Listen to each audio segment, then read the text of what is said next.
G'day guys, welcome back to the Boundary Riders podcast, episode 149, and of course with opening round done, we have a lot to talk about today. I'm going to give you a little recap of the last round, of course. Going to go through some injury updates and some team news for the upcoming week. We're going to be breaking down the Dan Does Footy beef between him and Old Media, a AFL tipping, the preview to the new round, of course, and we're finally revealing our final AFL fantasy teams for the year. So for all that and much more, let's roll the intro and get straight into the new episode. Welcome to the Boundary Riders podcast, your one-stop shop for all your AFL content needs. He looks at his options, and Jack Ginnivan says, boys, you brought me to the club to do justice! But this guy has flog written all over him. From a tack down, Reed sprints away from Petrarca, leaves him in his wake, takes a second bounce, takes a third. The sheer arrogance of Harley Reid. Finish the job, young man! So let's get into the footy news from the week that was. So guys, my brother is with me, of course, and a few days away now from Port Adelaide starting their season, Sunday against North Melbourne. I mean, you still haven't lost the game yet. The ladder still 3-0 for Port Adelaide, so, I mean, a premiership can still be on the cards. Yeah, the optimism's still there, you know. Yeah. This is the, you know, it's great to have footy back, but my team hasn't played yet, so we don't. So yeah, I mean, we've already seen four teams, well, not four, maybe three teams kind of like that optimism of the preseason's kind of dashed now. Hawthorn, St Kilda and Carlton done all over for them. You know, it's definitely not people going a little bit over the top. Definitely all their seasons are done. Yeah. And I think it's all over now. From the first week of the season starting, opening round, I mean, opening round was a bit more of a success than last year. We got 5 games rather than just the 2 that we got in 2025. Overall, I think it went well, especially towards the end of the round, I would say. The first couple of games were a bit of blowout. So, I mean, if we recap a couple of games just quickly, first of all, going way back to Sydney v Carlton, me sitting here on a Thursday night watching that first half, I was like, oh my God, fucking hell. Sydney looked bad, bro. This is not good. This is not the Swans I wanted to see. But in the second half, things turned around pretty well in one quarter, and we outscored Carlton's entire score in the third term, and the Swans had the game won. I don't know if you saw much of the games throughout the weekend, but... No, I didn't see any of it, really. I saw highlights, that's all I saw. Yeah, I mean, I think the main consensus pip coming out of that game in the first one was the Swans look very good when they get their stars up and about, but when they aren't at their best, they didn't look great. I will say that, like, I think a couple of the players in the first half, I mean, Sydney could not have played any worse in that first half. They were terrible, and Carlton played very well. But then as soon as the Swans got the ball on the outside in the second half, the likes of Goulden got to work, Warner got to work, Carlton couldn't keep up with them. Yeah, well, I was messaging you most of during that whole game for a bit, and during the first half I was like, oh my God, what are you guys doing? And then by the end of the third quarter, I'm like, you just taking the piss in the first half, weren't you? Well, I mean, it made Dan Gorringe feel a bit happier about himself, and we'll talk about that sort of beef in a minute, but my God, that third quarter was absolutely insane. But something that I will mention as well is Carlton, like, dominated large parts of that first half. But everyone was talking about, like, this is a different Carlton. Bro, it's the same Carlton. They get the ball up forward, they bomb it up high, they waste the ball. I mean, the fact that Pidneck got 3 goals and the rest of the team could struggle to kick goals, like, there's still a lot of same problems. Like, they're putting all the hopes onto Jagger Smith, who had a very good debut. I think he's a little bit unlucky to not get the rising star for opening round. Leo Lombard played very well, but... yeah, I mean, I think if you're putting a lot of hopes into into Jagger Smith as your hope, I mean, I think that's a bit, maybe just call your riches, and like, I think they need something more. Like, Will Hayward had a pretty good first game in Blues colours, and Ollie Florin had some moments. I think he butchered the footy a bit at times, but overall, he looked like something that they do need off of halfback, someone who's willing to go through the middle of the ground, like Adam Sard, I think just doesn't get enough of the footy. Yeah, well, his injury, and also with the Newman's suspension, it's going to be interesting how a Florin goes off halfback, or what they do for the next 2 weeks until they can get Newman probably back in the team. Yeah, they're saying that Matt Carroll could be back this week, along with I think it's a Cottrell as well. So Carroll would be a pretty good inclusion at that back 50. Had a good pre-season, but yeah, I mean, it's just the same old Carlton. I mean, we'll get to the Sam Doherty stuff in a minute, a little bit later as well, but. There was not much news. Like, the first half, there's a lot of optimism around them. They had a very good preseason, winning 2 games against the grand finalists, and like everyone's saying, oh, maybe this is different. And the first half, when they beat up Sydney a little bit, it looked very good, but then when you realise that, like, oh no, hang on a minute, Sydney just played one of the worst halves of football I've seen since the 90s, probably. Oh, well, they probably played the worst game since that 2024 grand final. Yeah, I mean, grand final Sydney isn't good. So any other, it was not good. It was very poor. And Sydney were, fumbling the football, turning it over in crucial parts of the ground, and that was the main points that I think a lot of people were like signifying that the Swans just weren't looking good. But once they cleaned it up a bit, that's when they looked like the team that's like, oh, hang on a minute, this is why we think they're going to be the big risers. Yeah. So I think Sydney will be okay. They're still going to have to. I think it was very good. I think it was actually a really good debut for Sydney for Charlie Curnow.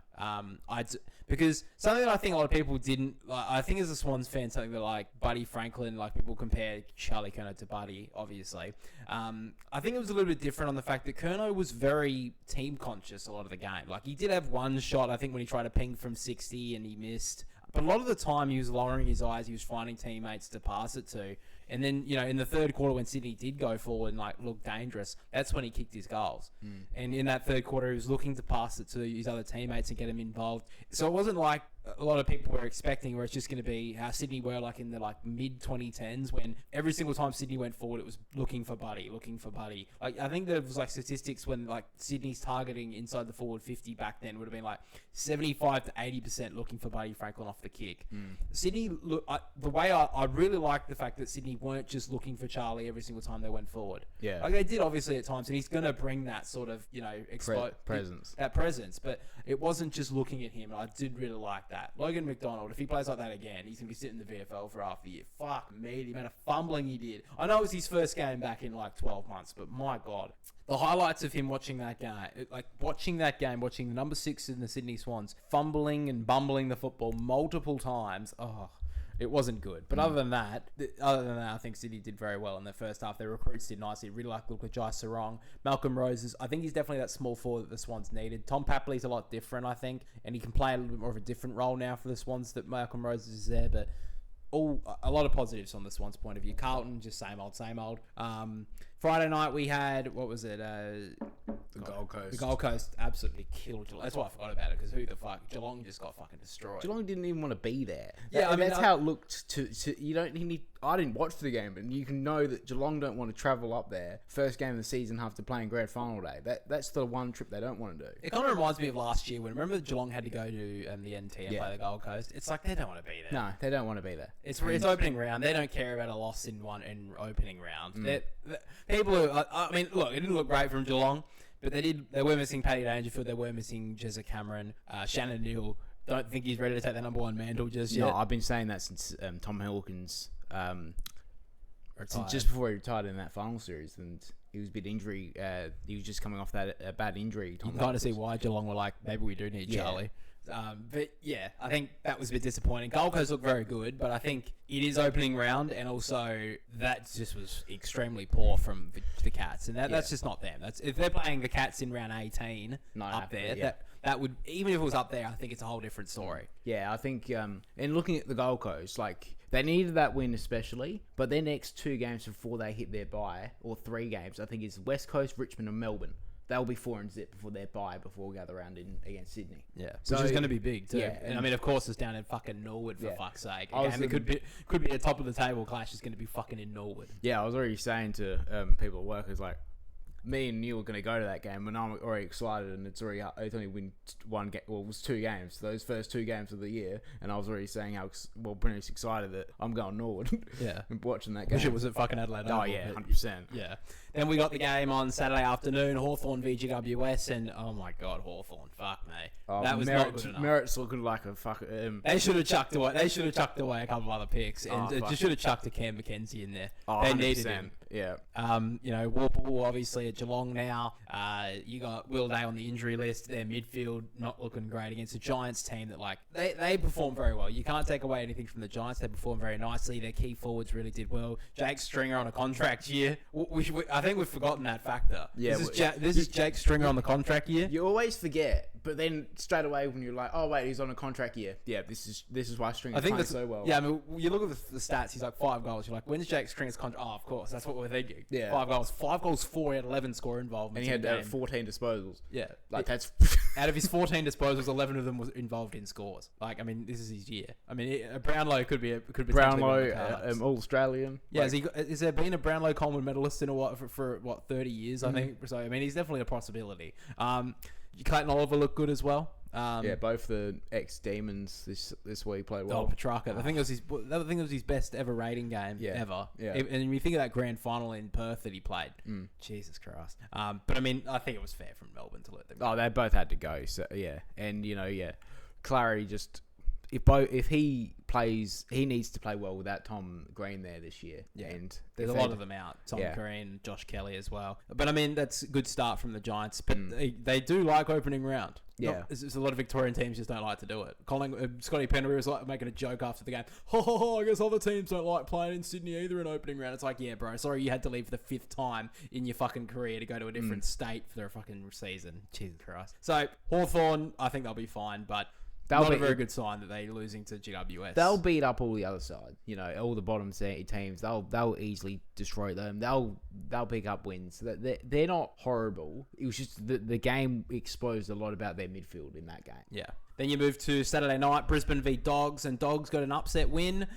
I did kind of talk about this in the preview to opening round, that I did think the Lions would be a bit vulnerable in opening round. So it was a bit of a shootout as well, which definitely favours the Dogs. People were talking about the Dogs like, oh, they're going to be like up there now. It's like, can we really expect that from that game? Like Brisbane, it was just a shootout. Yeah, and they still put 100 on the board, the Lions. Yeah. It still didn't fix up their problem, the Bulldogs' problem of defense. They still conceded 100 points. Yeah. Both teams were 100 points. Yeah, like you said. If they play Brisbane in a month's time as well, I'm thinking Brisbane get that done. Oh, yeah. They don't concede that much, and they could probably pile on 5 more goals with a bit of fitness. Yeah, it's just the fact is, like a lot of their stars have started late, obviously, with the grand final win and all that. Brisbane Bulldogs didn't have any of that because they didn't play finals. Yeah, Lachie Neal's been, rooting half of Brisbane. He's been rooting half the women population in Brisbane. For Brisbane, it might be the best decision what happened over the course of the pre-season with him, because he's got free reign now. Yeah, he's got free reign. He got 39 touches. He actually played quite well, but I mean, I'm sure he's probably resting up nice for next week, but now apparently he could be going to Melbourne. What a good dad, not going back to see his kids in Perth. He's like, sorry kids, I'm going to Melbourne. So haven't really ruled that state for a while. Anyway, I'm just fucking around, by the way. I don't really give a fuck what happens in Lachie Neal's life. But yeah, good win from the Dogs, I guess. It's a good start for them. They do have a very tough start to the season, so if they can get a couple of wins early, they definitely could be competing for the top 6. The scary thing is, I think this week they've got the Giants, so under the roof at Marvel, they just pile on the points there, you'd think. And when you don't think that I'd be shocked if they go 2-0 the Giants, really. Yeah. At Marvel, I think at Marvel you pretty much bank the Bulldogs winning most games. Yeah, I think you're probably right about that. And then next week as well, when the tips come back on, we'll be doing our certainty tips as well. So we obviously haven't started that this year. That will be starting start of round 2 when everyone's played a game. So that will be good. And then we can start. I don't know what we're going to find the punishment this year. Last year we did Chili's and that did not end well. We could only get through half and we were fucking gasping for air for half for the rest of the night. And then what was the final game? Of course, Collingwood v St Kilda. I mean, why did I fall for it? St Kilda just never grow up. They get all these, what you said a minute ago, shiny new toys. Bunch of shiny new toys. You got the De Koning, who played quite well. Jack Silvani. Sam Flanders is good. And then who's the other one? The recruits actually played alright. Yeah, it was just the rest of the fucking fucking just the actual people they actually already had. Yeah. And I think it just exposed a big flaw in their team as well, as Naz is going to be a star, but as soon as he got shut down in that game against Collingwood, they just had nothing. No, they just had no spark, had no X factor. The comparison of him and Nick Dacos was kind of thrown within 3 hours of that game. It was the fact is that no one put pressure or anything on Dacos, and he had 41. Yeah. What are you doing? Yeah, they had sat Harry Perryman on top of Naz, and that stopped him and stopped St Kilda. I mean, they only lost by 2 goals as well. They could have easily. Naz has a bigger impact in games. We know what he can do, but he doesn't have an impact in the game. he gets shut down, St Kilda lose. Yeah. So and every single team has watched that game, and they're like, "That's our first job." Yeah. You know, the teams that have the tag is going to go straight to him. And Like, you- Melbourne are going to. I am assured they'll have a plan for him coming this week. They didn't even have to see Collingwood. Melbourne will have a plan. Have to have what happened last year against. Well, if they don't, then I'm saying Stephen King loses his job day one. If he doesn't have a plan for Naz. But anyway, but overall, I mean, Collingwood won. Do you really... I don't really change my thoughts on Collingwood, to be fair with you. I kind of think they're kind of wild card at best. Yeah, it's hard to see because the fact is that like players like Dan Houston and Lockie Schultz, who have had so much pressure on them since joining Collingwood, have shown a bit of signs. They have shown a few signs over I know it's only one game, but they've got to have to try something different in their midfield. But we'll see what happens. But they still only put 70 on. They've put less than 80 on the board. Yeah, they put 78 on. Then you see the Swans put 75 on the board in one quarter.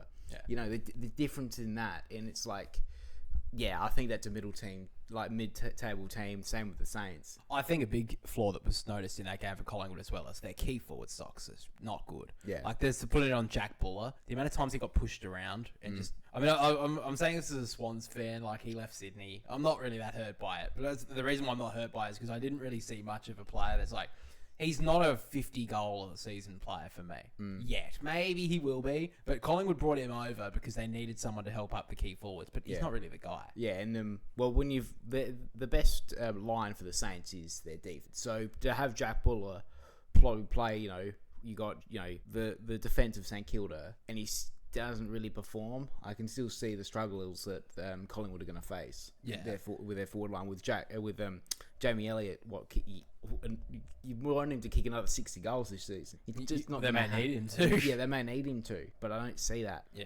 Let's move on from last week and let's move into this week. So moving into some news regarding teams going into round one. North Melbourne's young gun in Colton McCurch is a chance to play in round one. So I'm not bringing him into my team. I've left him out for a bit, at least for a while. I think that with a finger injury and with what we saw in the opening round, it was interesting to see how the interchange was used. With how I don't know if you saw it much, but a lot of players were like left off for half the quarter and then brought on as like a burst player. Tom Papley was that, Scotty Pendlebury was another.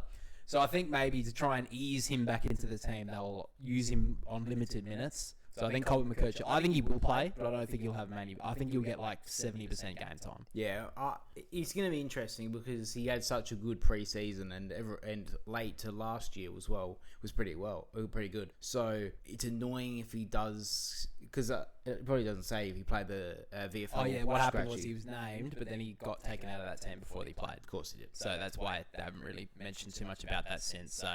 Yeah, I mean, I think it's probably if we're talking AFL fantasy or that sort of wise, or betting as well, probably wait. Let's say wait for now. Darcy Moore will be welcome back for Collingwood this week against the Crows, but Jeremy Howe will be left out after missing the first game, so that's good news there for Pies. Riley Philthorpe is expected to be available for the Crows game, but he has been carefully managed with a back injury, so I mean he'll play. There's no way they're going to leave him out. Against Collingwood at the MCG, which has been their sort of hoodoo team over years, you'd think they'd have to play him. Really. Yeah. Bombers have announced 3 debutants for their game against Hawthorn on Friday night. You've got Dyson Sharp, Condogoneus at pick 35, I don't know. And El Acker have all been announced. So Farrow has been pushed back to maybe a week after or so. So he will be sitting in the VFL, I'm assuming, for this week.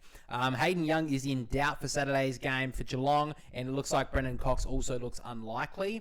However, Alex Pearce does seem that he'll be available, which is good news. But not great if 2 of those Dockers players are out. I can't see them beating Geelong. No, and with Hayden Young, you think, like we were saying about Geelong last week, you're not going to risk Hayden Young week 1 when he's had so many problems. Yeah, in the last 12 months. In the last 12 months, you're not going to risk that. No. Surely, even though that Longmuir is under pressure, you don't risk your diamond, basically. You're not risking him round 1. No, you're not risking him round 1. Because look what happened last year when he came back in round 23 and 24. I think it was 24 he came back. He played only 2 games. And he had a bit of impact, but not enough to warrant... he needs to have 20 games this season before he have a chance. Brendan Skalskovic has been confirmed to be missing round 1 with an injury. Sad news there on the Eagles' point of view. So what? They've got the Gold Coast this week at the Gold Coast. Starcevich would have made it from a 120-point loss to a maybe 150-point loss. Yeah, so I'm thinking 150 is like a minimum for the Gold Coast. I mean, Now- if it's not over 80, it's a loss for the Suns. So the line already is minus 62.5. I think that's really short. Is the weather bad? Is it like Yeah. cyclones expected in the Gold Coast? I already said this to my boss that Gold Coast should be aiming for kick 200 points this week. They should- Oh yeah, I mean, like, I think they should have really saved like a Leo Lombard Rising Star nomination for this week, because I feel like he's got more chance of doing it by kicking 5 goals this week. Not that he's like a massive star yet, but I mean, everyone's going to bank in this week. Like Christian Petrarca kicked 3 goals, had 30 odd touches. He's looking to break another record this week against the Eagles. 40-5.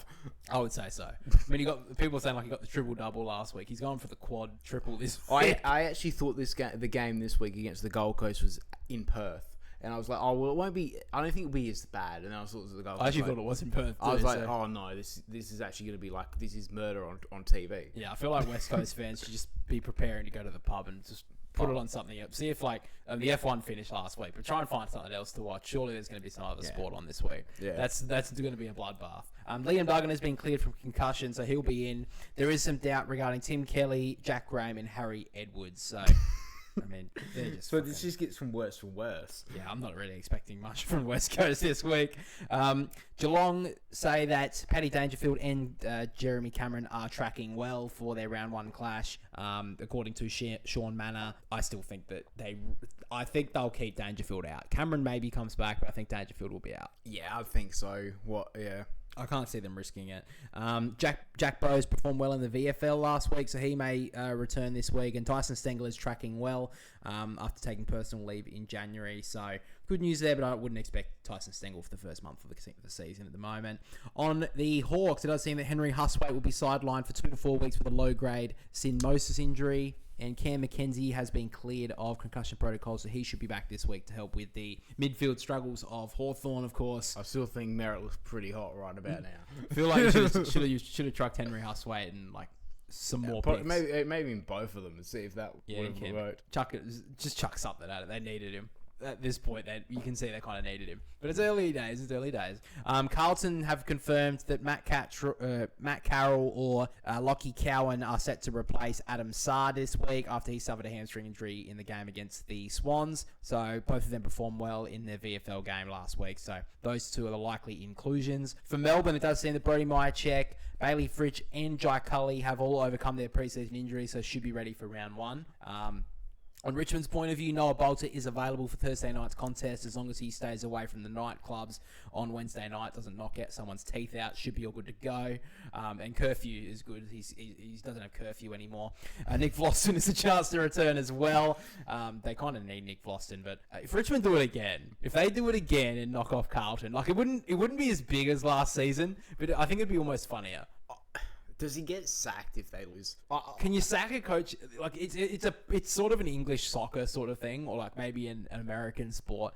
Surely the AFL's never had a coach be sacked at round 1. No, but if I'm Voss, would it be funny if he walks to the press conference and says, "I've been sacked"? Yeah, that would be kind of funny. It would be like mic drop, complete chaos if that happened. But if the world says it doesn't happen again.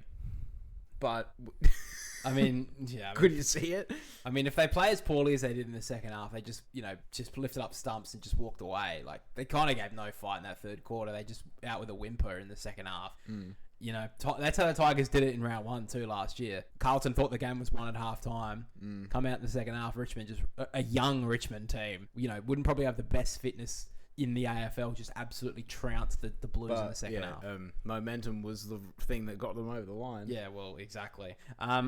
Still on North Melbourne, Charlie Spargo will be out of the game against Port Adelaide with concussion protocols as well. And Luke McDonald and Aiden Court could feature after playing in the reserves last week. Tobin Murray for the Dockers seems that he could be debuting in round 1 after Michael Frederick will likely miss with an ankle injury. So Essendon, we mentioned the 3 debutants as well. It seems that unlikely that Isaac Kako will play. It looks like he'll have another week out. Richmond have pretty much confirmed that Sam Grill will play in round 1 after a massive preseason. He's been brilliant. So it looks like Taj Houghton, Josh Smiley, and Sam Cumming, all of those 3 will be out, unfortunately, with injuries throughout the preseason. And that's pretty much it on the team front and news front at the moment. So on Brisbane's point of view at the match review, so this will probably be happening, is it tonight? Tuesday night they usually go, or is it Wednesday? It'll probably be Tuesday, depending on how many cases. So I think it will be Tuesday. Yeah, so Harris Andrews and Darcy Gardner are going to be contesting their deals on Tuesday night. So Harris Andrews is looking to try and overturn a 3-match ban, while Darcy Gardner is a 1-match ban. Zach Bailey has accepted his 1-match ban, so that he will definitely be missing this week, along with Hugh McCluggage with a calf injury. What are you feeling about those incidents? I think now you're allowed to, when you challenge it, downgrade it to a 2-game ban for, I'm talking about Harris Andrews incident. The Gardner one, I think, will be thrown out. You think it will be thrown out? I think that one will be thrown out. I don't know about that. He didn't look at the ball once when the ball was going to Aaron Norton. Yeah, but it was kind of a footy act. I know he got him in the head, but I think he will get off. The Harris Andrews one, I don't see how he gets off. He won't get off 100%. There's no way. After you concuss someone, after you kind of know now from precedent, you can't get away with it. But I think they were saying the system, the whatever you want to call it, is it can be downgraded. I think it's to 2 games. They're probably fighting to try and. I can't see him getting away with it after the concussion. There's no way he gets 0. No, because he swung his arm. He definitely didn't mean to hit him, but he swung his arm, and it was just not an act that you would like. It's not like the way Artie Jones went down. It's concussed. You're not getting off from that. Yeah. Then the AFL would not now allow that to be 0 game. Yeah. So I think it's going to be a couple of weeks for him. But it's not great when you're coming up against the hot Swans coming up on this week. Yeah, we'll get to the tips in a moment, but I'm still not convinced the Swans just yet. But yeah, it's not the team you want to come up against in round 1 when they had a really good performance last week. Yes. And they have to travel from Queensland down to Sydney when the Swans get to stay home and have the 2 extra day break. The Swans get the Lions at a good time without a Bailey, McCluggage, and a Harris Andrews. It's most likely. Yeah. And a Gardner could be. It's a good time to get them. Yeah, we'll have to wait and see how that plays out, though. Before we move to the Dan Gorringe stuff, we could already mention the Port Adelaide new jumper for Gather Round. So this is the first time Port Adelaide have picked a new jumper for Gather Round. Crows have done it for a couple of years now, so I'm a bit surprised that Port Adelaide have waited this long. But basically the jumper, if you haven't seen it, is a fully teal background with a black V with a teal line V in the middle of black. Basically what you're looking at. Similar to, they had a pre-season jumper back, I think it was 2014, 2015, that was a background of teal, but then it had the white and the black V. You've been a little bit, you don't know how to feel about it, I feel like. Yeah, I don't know, but also the AFLW away kit is similar to what that Gather Round one is as well. So, but I don't really know if there's I've looked at a lot of comments. A lot of Port fans are a bit 50-50 on it. Some of them love it. Some of them really hate it. I don't really like it. I think it's I think it's a lot of teal, light blue, whatever you want to call it. Yeah, it doesn't really give a teal sort of vibe to it. It gives more of a blue to me, but I don't know. I like it, and I think that more clubs need to do stuff for events and we see in sports around the world, maybe more American sports and stuff. They do these different collaboration kits and stuff. And I'm not saying the AFL have to go down that route, but we saw with the Gold Coast last year with the salmon, I'm not saying the Port Adelaide need to go with a pink jumper, but I think they may have had a pink jumper way back in the day. I can't remember that was this, but I would like an idea of that. Sydney are going to be going with a heritage jumper this year for Gather Round, and I was it is literally the same jumper that the Swans wear, just with the VFL logo on it, and I think the background's white. It's literally the exact same jumper. I'm last year the Swans did that collaboration with the Blood Foundation or something to donate blood with the red through the middle here that looked like a heartbeat sensor or monitor.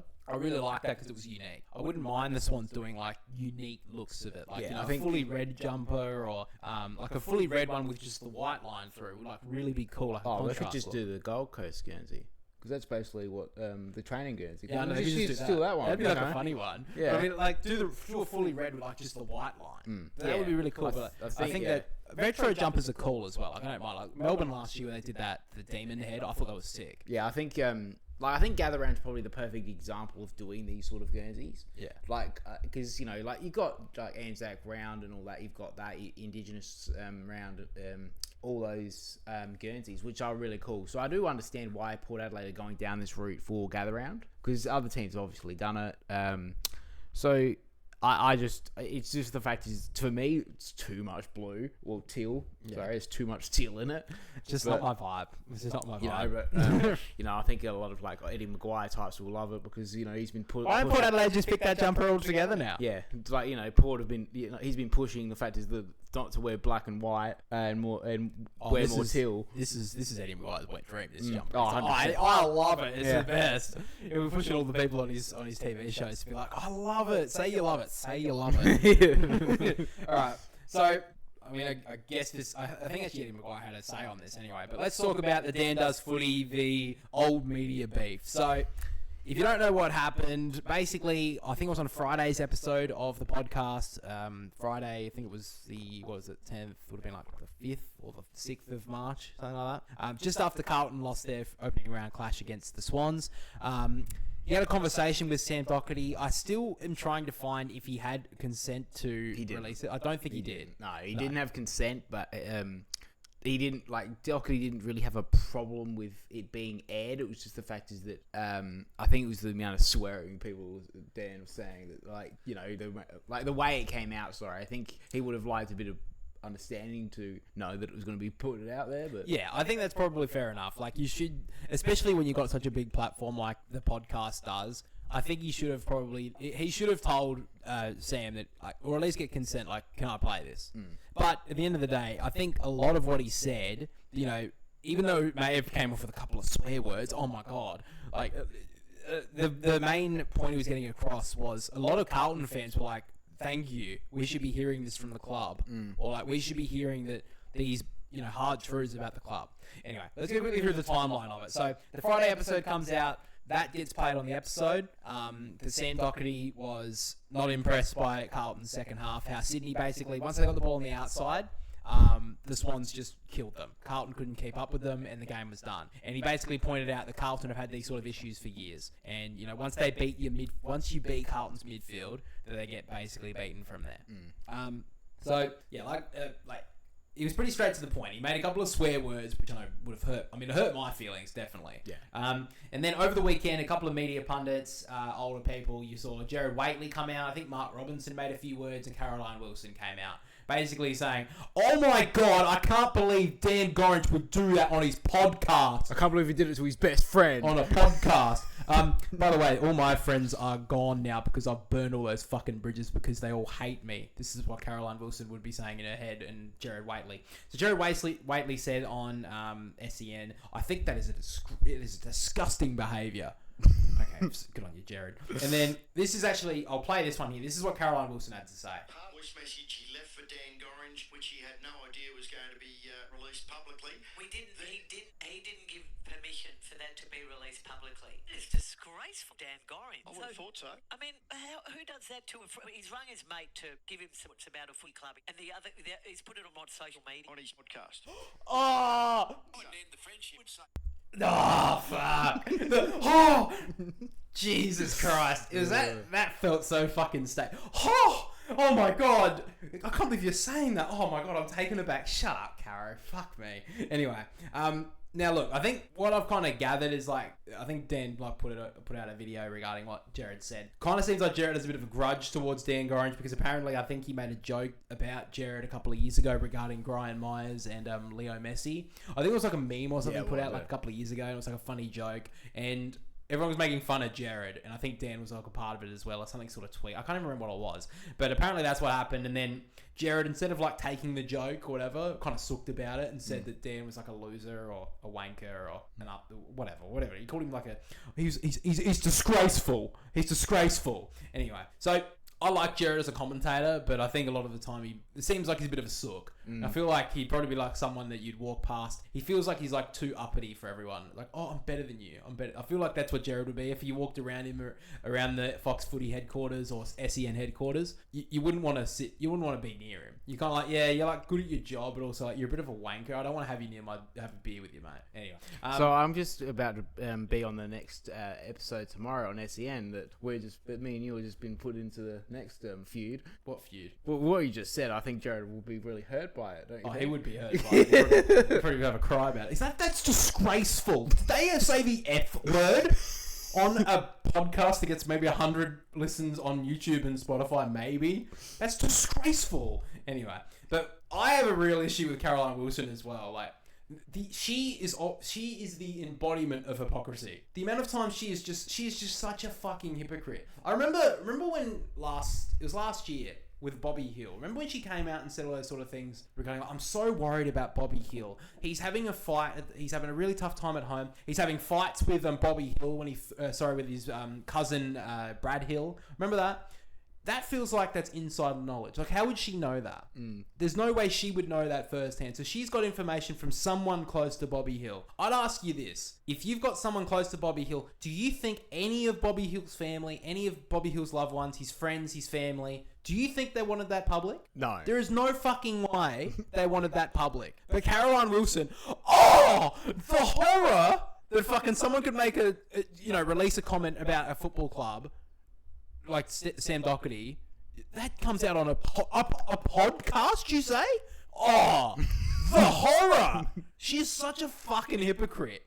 She makes these little comments all the time about all these reports. The amount of times she gets it fucking wrong is astounding. The fact that she still has a job is outstanding. Like, what last year with the Cy Wanganeen Miller stuff. Just got that completely fucking wrong. Yeah. Completely got it wrong. My sources say, fuck your sources, Cara. You fucking got it wrong. Deal with it. Sorry that you didn't do your research. How does that fucking feel? Fuck, that annoyed me. And then Mark Robinson came out with his statement saying that because I think Lee Matthews made a point afterwards as well. And he said, I can't believe you would say anything about Lee Matthews. He's such a legend of the game. Guess what? Lee Matthews can be a legend of the game and can also be called out for being wrong. Yeah. You do realise that. I mean, if you you turn, I don't know, Donald Trump. I mean, if you even whatever you think about his politics, if you think he's a great guy, you do realise as well that he can make mistakes and he does something fucking wrong. Okay? Anyone in the fucking world, they could be the best person imaginable, but they can also say some dumb fucking shit. I mean, this podcast would be a great example, alright? I mean, maybe some people don't really like me either, but I mean, I can say some dumb shit on here as well, okay? I can say some right things, but I can say some wrong things too. And that's fine. Take it on the chin and just deal with it. But fuck me, this whole thing just absolutely ridiculous. So, like you mentioned a minute ago, the funniest thing about all of this is the fact that Sam Doherty was like, I stand by my comments. Maybe I didn't want them out into the public, but I still stand by them. So he didn't really like stand there and like Caroline Wilson and Lee Matthews are saying, oh my God, it's like the friendship is over. That is disgraceful by Dan Gorringe. And he's like, well, I mean, I stand by my comments. Like, Carlton was shit and they just won't change. Yeah. So I agree that and this guy was the captain of the club for years. Yeah. And I think it was some of the more successful years that Carlton had. Like, they made this prelim final on him as captain, wasn't he? Wasn't he at least the co-captain? I think so at that stage. He would have been close. He would have even just been the captain, or Paddy Cripps just took over. Yeah. I'm pretty sure it was. I'm pretty sure he was still co-captain, but it was just maybe the year before. It's just absolutely outstanding. And then towards the aftermath, you on Monday night, Carlton the comments have gone everywhere. Carlton then, what did they say? They have Doherty pulled from attending the upcoming club function. Could you just say that they said you can't come, you're banned? No, they pulled him. And I thought that was fucking funny too. But Carlton have had an almighty sook about this and have been like, Sam Doherty is barred from coming to the next function. The Carlton CEO, Graham Wright, said that we've made the decision based off supporting our own people internally. Are you telling me a bunch of 50... Well, what? You're saying AFL players up to hierarchy. So you're looking between 18 years old to 80 These people can't take a bit of criticism. And what the fans are basically agreeing with Sam. The majority of fans are saying, we stand with what Sam Doherty said. You played fucking horrible on the weekend. Nothing's changed. When is it going to change? Yeah, when the pressure gets hot, you just go back to plan A. Exactly. You don't have a plan B. Yeah, they don't do anything. They fucking sit there and do fuck all. When's the last time you did anything? You haven't won a premiership in 30 years. You haven't made a grand final in, 20-odd? And then Tuesday morning, Michael Voss came out with his statement, with his reporting and saying, I didn't really take a listen to it. Something that I mentioned on, I think it was the BNF last year, saying that the club needs to stand together and these sort of comments shouldn't separate us. We should get together and all that sort of stuff. And I'm like, what do you mean by these comments are separating us? I don't think that's what it was doing. It was trying to point out the faults with the club and the flaws that they have. Some glaring faults with the club that we've seen for years. It's not... I mean, I'm probably looking more at, game plan and that sort of stuff because that's what I focus on more. Because that's what I think I watch more as a footy fan. I'm not really much about the business side of things, but there has been glaring faults with their game plan for years. Yeah. And especially after that, 2023 when they made the prelim? Yeah. After that point, the game has kind of evolved since then to more of a fast-paced, handball-happy game of football. And it's not so much on the contested game that you see in the middle of the ground where Carlton thrived. They still haven't evolved to that new game style. And they've always been a team that just kick up high and long, on top of their forwards, they can't score, and then people are like, oh, why can't they kick goals? It's like, well, maybe because 10 defenders are holding off the back of Harry Mackay and Charlie Curnow that they can't score a goal. You've got bloody VFL grade small forwards in front of them. So that's why they've been struggling for so many years. I don't know why they need a coach $800,000 to $1 million a year to tell you that most people around the country can tell you is the problem with Carlton. They don't lower their eyes. They fuck around with the football, bomb it high and long, and then it's just a fuck around for even in the Swans game, they dominated the first half, had the ball up in their forward end for so much of it, didn't kick a goal because they didn't have that. Harry Mackay couldn't get near it. Mark Pitternet was their top goal scorer in the end. They couldn't get goals. 2 of his 3 goals as well were out of the ruck, taken out over Brodie Grundy, who was well beaten in the majority of the game. Mark Pitternet just took it out of the ruck and snapped it on his boot. Is that where you're going to trust your 15 goals a game to get you a premiership? You're going to trust Mark Pitternet stealing it out of the ruck to get you goals? No. So that's my issue. But instead of taking I'm not saying you have to sit there and say, you're 100% right, Sam. We totally agree with you, and we will, heed your words. But to sit there and be like, oh, I didn't really listen to it. It's like, one, we know you fucking did. That's why you're doing this club. If you're anybody, if you're anybody in AFL media, AFL personnel, you've seen the comments, you've read the comments. Your former club captain said this stuff. You obviously heard it. Don't act like I didn't really listen to it. What do you mean you didn't hear it or didn't listen to it? I fucking listened to it. Everyone in Australia who has a phone and listens to football has heard it. Oh, fuck me. Such a fucking weak football club Carlton are. And they can't sit there and understand that Sam Doherty, yes, it was some harsh words that he was saying, some harsh truths, but it's coming from a good place. He wants this club to be successful. Yeah. He took over from the captaincy. He went through multiple cancer treatments as well throughout this club. Still fought through to play for the team. Played in his final game after an ACL injury, wasn't it? Yeah. He lived the navy blue. I'm not even a fan, and I'm angry at how fucking poor they're acting here. And then there was someone on the week, I think it was on this morning, from SEN, Sam Edmonds, saying Carlton have dealt with this really well. What do you mean? They're fucking sooked and be like, no, we actually don't want you to come to the club function tonight, Sam. Your comments were mean. Fuck off. That is the most immature, gutless thing I've ever seen. Fucking bite your tongue and get over it. Well, they'll win. If they win this week, it'll be, they fought through adversity. They were they stood strong. Bro, you beat Richmond. Who cares? It's a team that you should beat. Exactly. Yes, you didn't beat them last year, but you still should be beating them. It is so soft of them to kick out Sam Doherty of the fucking club function. Does that make you look tough? No. Makes you look like the weakest bunch of piss I've ever seen, and it is so fucking sad. And if I'm a Carlton fan right now, I'd be fucking ropeable with my club.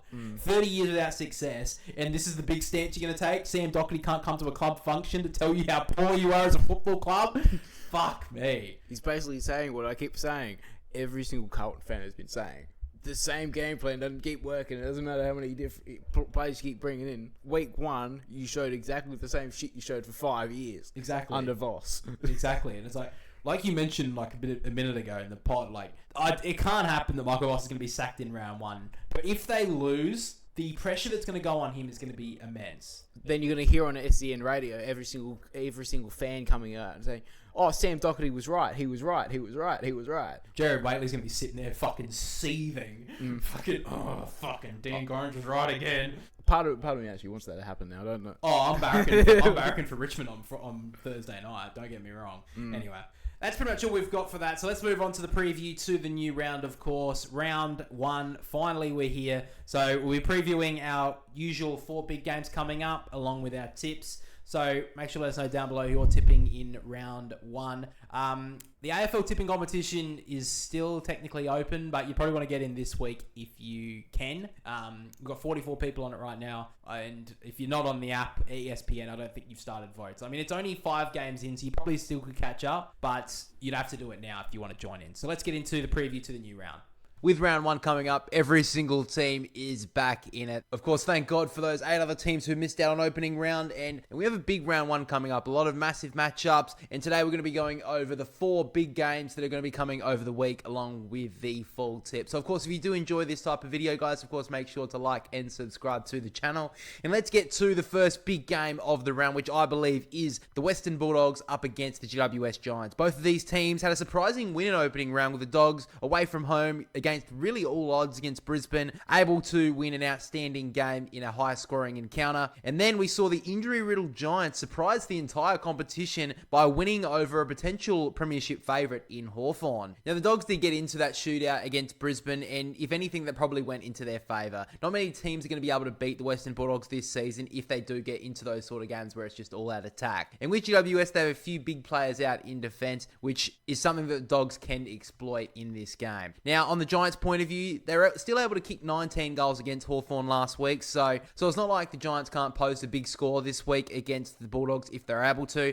and it does seem to help their defensive reinforcements this week that Lee Kaliak could return, which would be massive for the Giants. While on the Dogs' point of view, on the injury front, Artie Jones will be out through concussion, which should see the return of Riley Sanders, who was out of opening round through concussion protocols. But now, let's get to our tip for this game. And I think at the end of the day, I think this game's going to be won in the midfield. And with that being said, I think the Dogs are going to win. Because the Giants still have a lot of injuries in their midfield group, a lot of their best players. Probably the biggest issue at the Hawks right now is their midfield, where the Giants were able to win. So I think this week, with the Bulldogs having a better midfield, I think they'll be able to get it to their forward line a lot easier. And I think that's where they're going to be able to pile on the score. Yes, the Giants may have Lee Kaliak back this week, but I still think that Sam Taylor is the biggest out at the Giants. So I don't think they'll be able to contain the likes of Darcy up there, along with a couple of other Bulldogs that they have as well. So I think the Dogs are going to win this one this week. Now to our second big matchup of round 1. We've got the Cats up against Fremantle down at Cardinia Park. Now, no sugarcoating their performance last week of Geelong. They were absolutely thrashed against the Gold Coast. They were dreadful. And if anything, the scoreboard kind of favoured them in that final quarter when the Cats were able to get a couple of easy goals when the game was pretty much done. So really, the scoreboard lies to them. They got absolutely smashed in the territory battle, the Cats, despite actually winning the ball at centre clearance and dominating a lot of the centre clearances throughout the game and at stoppage. And even though they had a couple of players out like Cameron and Dangerfield, I don't think that's really an excuse for the Cats. They were dreadful last week. Now, on Fremantle's point of view, with no game in opening round, it's a little bit hard to gauge where they're at. However, looking at their 2 preseason matches they had very good performances against the West Coast Eagles and the Adelaide Crows. And they do have a lot of expectation on them this season, the Freo Dockers. I'm expecting them to be one of the big risers from just inside the 8 last year. I think they should be up there around the top 2 positions. I think I predicted them in second spot this season, so I have a lot of expectations on the Fremantle Dockers. However, they have struggled down at the Cattery in times gone past. So I don't know if on Geelong's point of view, the extra match fitness will actually help them, or if on Fremantle's point of view, having that extra week off will help them. It would be a very interesting watch on that point of view. Now, on the Cats, we should see the return of Dangerfield and Cameron this week, although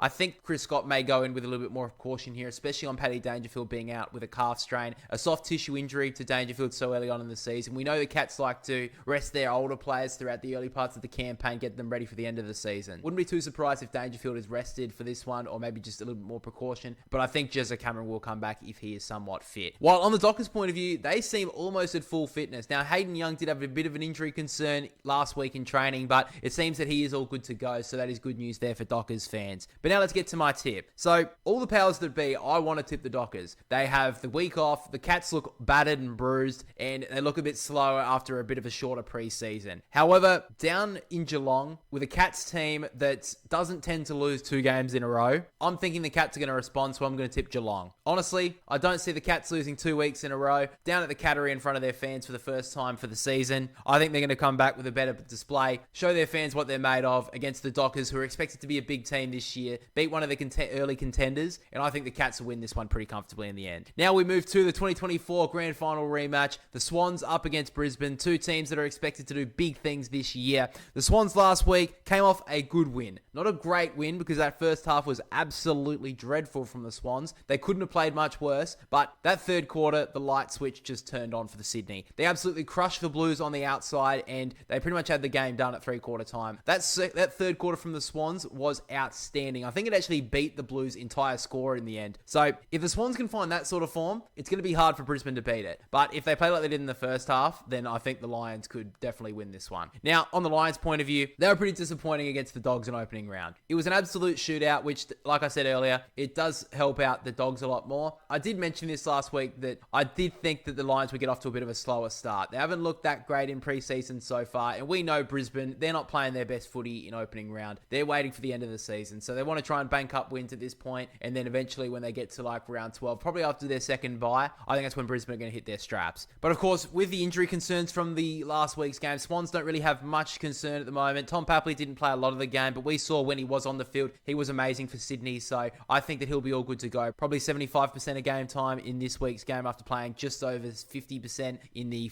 opening round matchup. But on Brisbane's point of view, the big concern is around Hugh McCluggage with a calf strain. Only played 20 minutes of that game against the Dogs and was ruled out. So it has been revealed now that Hugh McCluggage has been ruled out for the round 1 clash against the Swans. So it is only a minor calf strain, but he will be missing 1 week, which is going to be big. Along with the 3 suspensions that have been confirmed for the Brisbane Lions. Now, of course, they can challenge this, but Harris Andrews will be out for 3 weeks after his incident in the game against the Western Bulldogs. Both Zach Bailey and Darcy Gardner are out for 1. Now, of course, I would expect that they will challenge probably the Harris Andrews incident, because they can probably try and lower that one down. I still think he'll miss at least this week, but on that sort of front, there's a lot of big players out for the Lions. But now let's get to my tip. And yes, the Swans look good in the second half last week. That first half kind of scares me a little bit on picking the Swans. I honestly think this is a 50-50 game, but I'm going to tip the Lions. Considering there's a lot of stuff going against Brisbane in this game. They've got a couple of injury concerns. They didn't play well last week. They've had a slower start to the preseason. They've got their backs against the wall. A lot of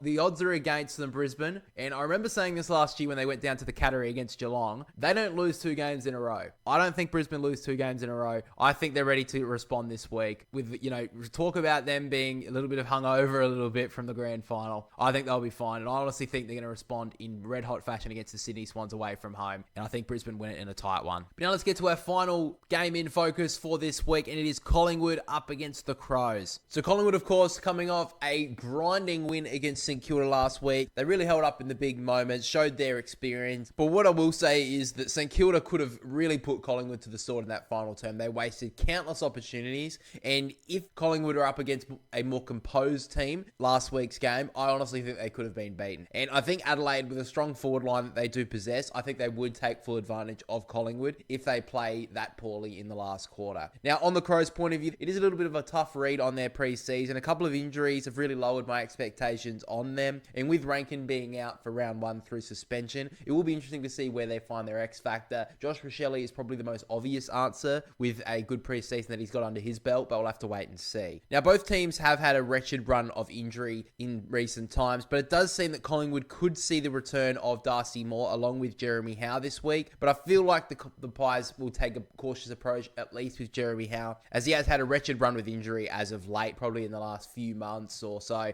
I think they'll take a cautious approach with him. So now let's get to my tip for this game, and for 2 reasons, I'm going to be picking Collingwood. For one, the Pies do have that extra match fitness, which I think is a huge advantage going into this game. And the second reason is the fact that this is at the MCG. Crows don't have a great record at the MCG, But in that being said, I actually think the Crows do have a chance in this one. As I'm not really too convinced on Collingwood's performance last week. They struggled to kick goals, and I think their key forward stocks are one of the worst in the competition. So if the Crows can hold up in defence nicely and can get the ball forward enough, then I think they can win this game. But with those two reasons that I mentioned a little bit earlier, that's why I'm picking Collingwood. So now, guys, let's get to my full tips for round one. At the start of the round, of course, we have the traditional first game of the season, which is Carlton up against Richmond. I'm going with the Blues. I'm picking Hawthorn over Essendon, the Dogs over GWS, Geelong over Fremantle, Brisbane over the Sydney Swans, Collingwood over Adelaide, Port Adelaide over North Melbourne, St Kilda over Melbourne, and then the Gold Coast to absolutely thrash the West Coast Eagles. And my brother's full tips for round one are Carlton to beat Richmond, Hawthorn to beat Essendon, the Dogs to beat GWS, Geelong to beat Fremantle, Sydney to beat Brisbane, the Crows to beat Collingwood, Port Adelaide to beat North Melbourne, St Kilda to beat Melbourne, and the Gold Coast Suns to beat the West Coast Eagles. But finally, guys, let's get to our tipping ladder for the channel. Now, looking at the AFL tipping competition, and we have one person with 4 out of the 5 tips throughout the weekend, which was Nathan, getting 4 tips. Well done to him. A couple of you guys did get 3 tips. We have overall the top 18 people having over 3 tips, which is good to see. And then a lot of us got 2, me included. I'm sitting in 28th spot at the moment out of a possible 44 people who tipped. No one got 0, which is good to see. But Nathan picking the 4 is a very good job for opening round after only missing out on the Brisbane Lions, which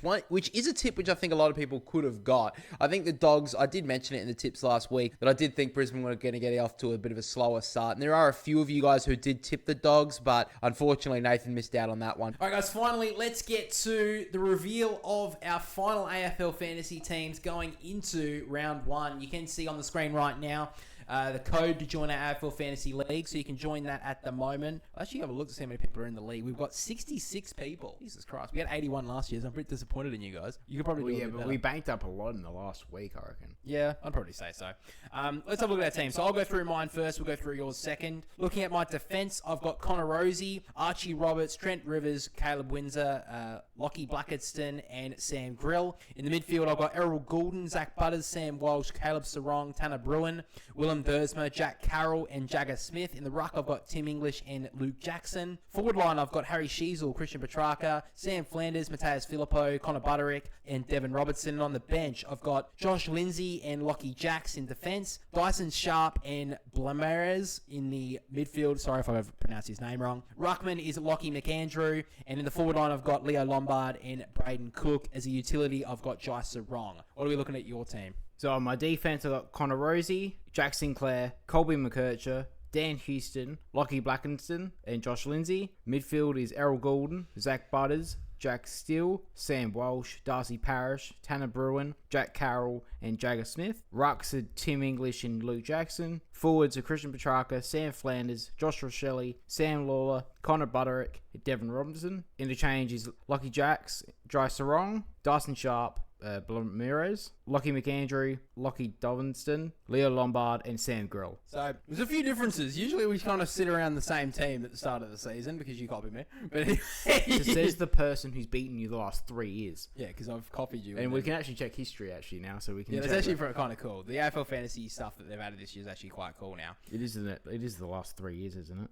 No, it's all the way up until 2016. Well, yeah, but I've beaten you the last 3 years. Oh, haven't you've I? beaten me the last 3 years. So overall rank in 2025 was 12,500. Yeah, beat you. 2024 was 27,164. Beat you. 2023 was 6,631. Beat you. 2022 was 18,000. No, yeah, you beat me. Yeah, Yeah. so I've beaten you the last 3 seasons. Yeah. What's your best overall finish, by the way? That 4,000. Mine's 1,875. Which I don't is, even remember that. That was in 2021, which was actually my highest ever. So that's actually. Oh no, I did finish at one point in 2023. I was 113th. I think it would have been round one. I remember. That wouldn't have been much better than I round remember- one. Well, last year at the end of round 1, I was 182nd in the league in the whole thing. So Yeah, I remember that. I remember that, and then it was You just never- completely. you never Yeah, stopped I was. talking about Yeah, I it. never stopped talking about it, and then yeah, we went out. But yeah, so Our defenses look quite different. So I've got Archie Roberts and Trent Rivers. For some reason, I don't know why these guys aren't being talked about enough, because I think Archie Roberts really showed some good preseason games playing in the midfield. And even in that second game when Zach Merritt and that were back, he was through that midfield getting a lot of touches. So I think he could be definitely a watch early on.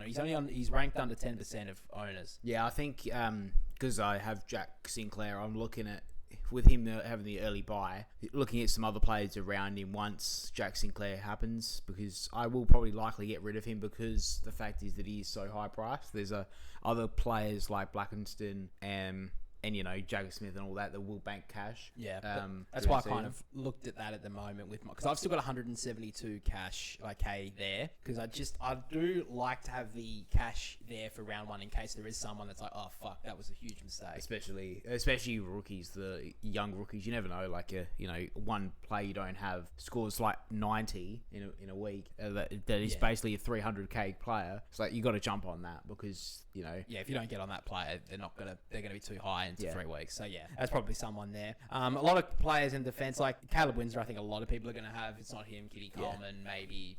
I'm just worried about him, Windsor, with he playing half a game last in the preseason game because of the lightning strikes and all that. It's just the fact is I didn't get a really good look at him. Yeah, I would have liked another at least another quarter. I would have. I'll still go back to why the fuck do we have opening round? Because we can get two preseason games and we can actually look at these players. Yeah, it would have been nice to see a little bit more of it. Trent Rivers as well has had a very good preseason as well for the D's, and it looks like he's going to get a bit more midfield time. So I'm a little bit surprised that a lot of people have not picked him, but I think he's a player that people are like, I've been burned by him before. Yeah. He's a burner. He's burned a couple before. In the midfield, I've got Caleb Sarong, which is probably a bit different to some people. He's still got a pretty good ownership, 10%, but someone who's priced under a mil, someone who's definitely worthy over a million dollars. He does average 100. He can average 100 easily. Yeah, so that's why I've got him. Zach Butters, I think, is in every team. I think him, Errol Gould will be in every team. Especially with Port's exceptional run to start the season. Yeah. Like, they play a lot of teams that won't tag or have a weak midfield. Yeah, so he's just going to bank on. The ruck's going to be interesting, though, because a lot of people are going with Lockie McAndrew as their ruck too. I just can't do it. Nah, I can't do it. I just... he's a safety net for me that, when Tim English has his bye, I can maybe put him in. But I don't actually know if he's still going to play, because the fact is that O'Brien is in the Crows leadership group. And I think it's not a bad look that he's in the Sandful, but I don't think it's a good look that he's in the Sandful. Yeah, I think as well, if McAndrew does have a bad game or he does get beaten up in the ruck, there is a person who is an AFL-worthy ruckman there to take over his spot. Yeah. That's why I've gone with Tim English, because like you said as well, he has a bye early, and if Tim English... that is a perfect replacement for a bye round. I just can't see... McAndrew had a good couple of preseason games of like 70s and 80s, but I don't think he's going to be that guy who's going to be priced at a really high... I don't think he's going to be more than a 75 average, so I can't see him being like a good second ruck for a long time. The other thing that I've found is that the two preseason games the Crows played were Port and West Coast. They're not the... Oh, sorry, no, he played Freo, didn't he? Yeah. But even Freo, it's like he scored well, but it's not like it was a... Yeah, like I said, he's going to average 70. Yeah, I think. That's why I'm happy to have him on the bench, because he's going to get a huge amount. Like he'll build a lot of price. It'll be a good person to downgrade, like round 6 or 7 or 8. And the thing is that if you do have him as your ruck too, if they do decide to get rid of and play O'Brien, you're kind of screwed your team because he's so low priced. Who are you going to get? Yeah, So I think it's a dangerous move. It's a risky move, and it could pay off for every other team. What do we know? We've never won the whole thing. We don't. It's like don't take our advice. Like, if anything, you should be listening against us here. Be like, oh, we have to pick him up now. But I just can't do it. I think it's like, and Tim English, I know is going to score well this year. Knock on wood. Yeah. In the forward line, you haven't gone with Harry Sheasel. I don't know what they're going to do. I haven't really seen a lot of North Melbourne. 70% of people have picked him. Yeah, I know, but I think he's too high for what I think that. I could be wrong, but I think he's just too high price. I think he's too high. He's going to be able to. Yeah, I think that I need to have a better midfield and defense than have. Because I want Petrarca. I think Petrarca looks too good at the moment. Yeah, and I think Flanders everyone's going to... The fact that Petrarca's only at... 63 should be at 100. Same with him and Jagger Smith. They should all be at... 75% is Jagger Smith. That's ridiculous. That's stupid. How the fuck is there not more than 75%? It should be at 100. But anyway. In the forward line, a lot of people have got a similar forward line. You've got Petrarca. Most people have Sheasel. Flanders. Filippo, was he in your team? I didn't like his performance on the weekend. Yeah, I didn't. Oh, you're talking about for... Yeah, I took him. I had him in the week before. Then I saw him on the weekend. I was like 66. No, I went with I did want to go with Shelley, but I don't know. It's just the fact is that he doesn't have the bye, obviously. And, Yeah. you know, that I think I'm happy with Rankin not being there week 1, I know it's only 1 week, I think he might be able to boost his price up a little bit for it to start the season. Yeah, that's not too bad. And then Connor Butterick, I think I was definitely cautious on him until that game against the Lions, and now I'm like, I think I just have to. He's low price. He's only 506. And especially even though Dale was probably coming off a bit of an injury, even though with him playing Dale and Butterick still scoring 94, I think you had to go for it. Yeah. And he's got the week 3 bye. I think you can last him for 2 more weeks. Yeah, just to see how he goes. Yeah, Even see if how he's he that really goes. bad, I mean, most people have got the likes of Leo Lombard on their bench. So that's still pretty decent. And then my other one's Devin Robertson. I think everyone's going to have Devin. Especially when he's getting CBAs for the Eagles. Yeah. That midfield is it's gonna be interesting to see where the basement price players you've got. Most people have Lockie Jacks, Jagger Smith, then you got Blamirez, and then Leo Lombard. That's probably all your 230s you've got. Most people. Because there's the 2 Essendon players that I think are 230 that are debuting this week. I don't know what their job security will be, their role that will help you. You know, all these Jagger Smiths and all that. You know their role basically. Yeah. So I think you can see what they're going to bring to the team. Yeah, I think it's gonna be a big watch on the Essendon debutant. I've been a little bit cautious on Dyson Sharp because I think that he's going to be very much a half forward. Yeah, which that's could mean what- he's going to start tough to score. Yeah, I think that's what I'm looking at. Is like they want him to be a midfielder, but I don't think they want to put him in there straight away. Yeah. And you can understand that. They want to try something different. They want to probably try Merritt in there again, Archie Roberts. You know, there's some experienced players going through there. You're going to think Dyson Sharp's going to get some time, but not a lot. Yeah, I don't think he's going to get enough to warrant he's not going to get that Jagger Smith time in the midfield. No. I don't think he's going to. That's pretty much our AFL fantasy teams, guys. And let's be honest, we've got a couple of days left. There's going to be more changes coming through. I changed it from 5 o'clock, from 10 o'clock this morning to 3 o'clock today. I think you showed me at 10 o'clock this morning, and I think about six different players joined that team and came out. Yeah, you see reports, you watch things, you see things, you're like, and it will change by Thursday when you see all the teams come up. Yeah, exactly, because there'll be a bunch of other players coming in, and that's sort of anything could happen really from this point onwards. But guys, it's pretty much all the footy stuff we have for you this episode. So finally, we'll move to a bit of soccer news, and there was no Premier League on the weekend. I don't think it was FA Cup. Yeah. Liverpool got some revenge on Wolverhampton after losing to them in the Premier League. Don't worry, they got them right back in the round of 16. It totally mattered. It totally 3-1 win. What a performance away from meant home. so much. Lucky win for Liverpool. Manchester City got a win against Newcastle United to go through. West Ham winning in penalties against Brentford. Leeds United winning 3-0 over Norwich. Chelsea winning 4-2 over Hollywood FC in Wrexham. Arsenal getting a bit lucky against Mansfield Town in the end, just getting over the top of them in the end. Southampton winning 1-0 over Premier League side Fulham. And then the favoured story, the story that I want to talk about is Australia's very own Joe Gauchi getting the win for Port Vale over Sunderland to move into the quarterfinals. Did you see after the game? They're like, oh, can't wait for to be in Europe next year from Port Vale. Yeah, because they could be relegated to League 2? Yeah, because they're bottom of League 2. Sorry, League 1. Oh, League 1 is it? Yeah, I think League 1. one of them. They're on bottom, and yet they could be playing in Europe. They're like, oh yeah, we're going to play in Europe next year. Oh, that's all right. Fucking, that's where they need to be. Yeah, looking at they are currently in League 1, so they could be they are most likely going to be relegated to League 2. But imagine them playing in. Well, I mean, they've got Chelsea, which I mean, honestly, anything could happen. If Chelsea play their worst, like we've seen in the past, they get 2 red cards. They could be sitting. We could easily see Port Vale moving to the semi-finals. But at the semi-final side of things, they've kind of got Manchester City v Liverpool. Very unlucky for both of them. Oh yeah. I mean, Arsenal have Southampton. They'll win that. Chelsea have Port Vale. I know we joke, but they'll win that. And then, I know, I'll knock it a little bit. West Ham against Leeds will be interesting, though. You would have... City and Liverpool will be like, I wish we got them. Oh yeah, and I think it's at West Ham, isn't it? So it is at West Ham. Yeah, so. they're not at Wembley because I think that's the semi-finals. Semi-finals, I think, go from Wembley. Yeah, so interesting watch there. But I think that who do you think, Liverpool over City? I think City probably win that. To be honest, I think to be honest, I think it goes Arsenal, Chelsea. No. Arsenal, Port Vale, yep. City, and then I'll go Leeds. I think they'll beat West Ham. Okay. Yeah, I'll probably go similar. I don't think Liverpool win, but also on the other hand, City probably care. out of all the things they're in, they probably care the least about the FA Cup. Yeah, because they're So- still in Champions League and they'll go for the title. Yeah, so I think that's probably fair enough. And then I think it was interesting. I don't know. There's a little bit of other soccer news as well. Did you see over the weekend that Tommy Juric in his first game for someone? I can't remember who it was. It was like some Czech. It was some weird club somewhere. He kicked a hat trick.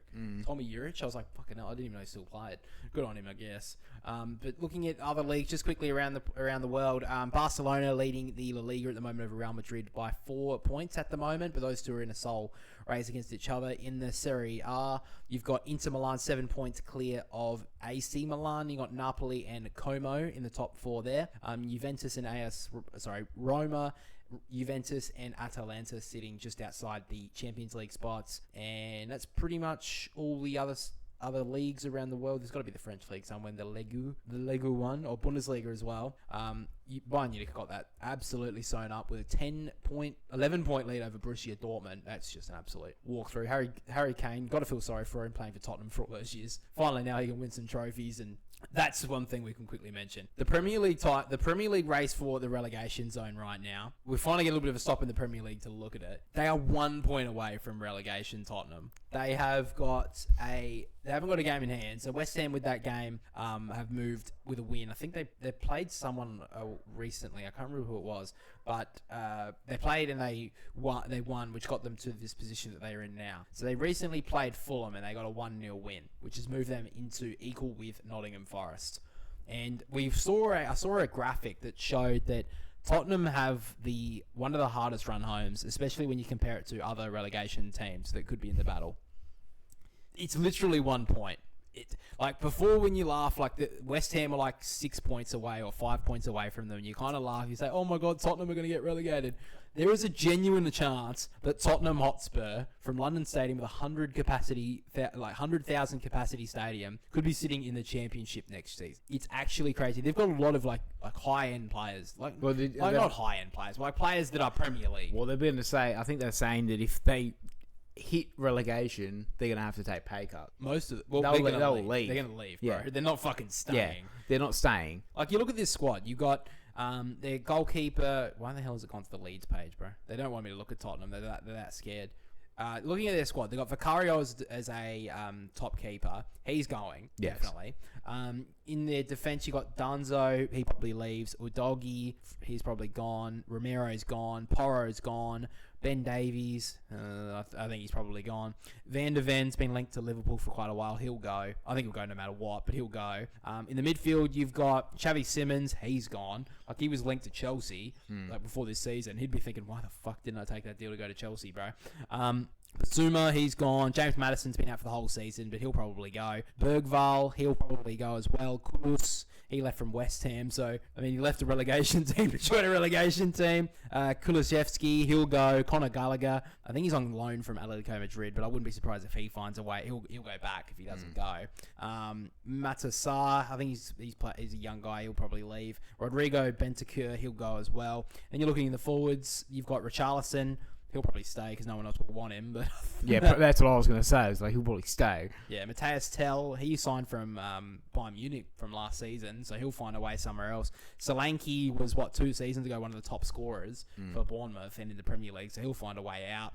Koulibaly, he'll find a way out because he was at PSG just recently before he moved here. I think actually he may have been at Juventus for a while too. They've got so many players that are like top 5 league player worthy. Yeah. There's no way any of them are staying at Tottenham. Yeah. And imagine, like, they literally are a point away from relegation. Yeah, they'll play their academy kids. Like, but this is actually a serious thing now. They could actually get relegated. Yeah. Like they've lost their last 5 games in the Premier League. There's not like a way. Let's have a look at their games coming up because they've got Atletico Madrid in the Champions League on Wednesday. So not bad. They're saying that they're going to rest players for the Champions League so they can.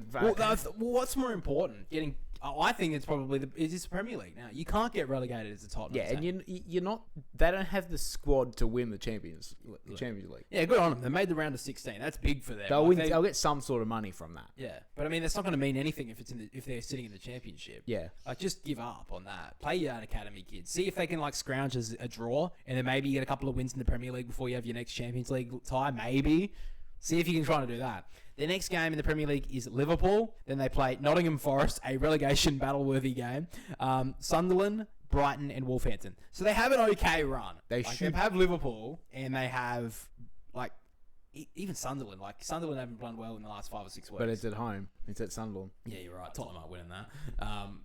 And then after that, they've got a pretty good run all the way up until Chelsea, which is in May. So that's pretty close. That's the second to last game of the season. So you'd want to think that they'd want to be... Yeah, they'd want to be there. Oh, they got Aston Villa as well. Oh, yeah, they got Aston Villa. But even then, they haven't done that. Well, yeah, May 3rd, Aston Villa. So that's probably their next hard game. Like the game that they like shouldn't expect to win.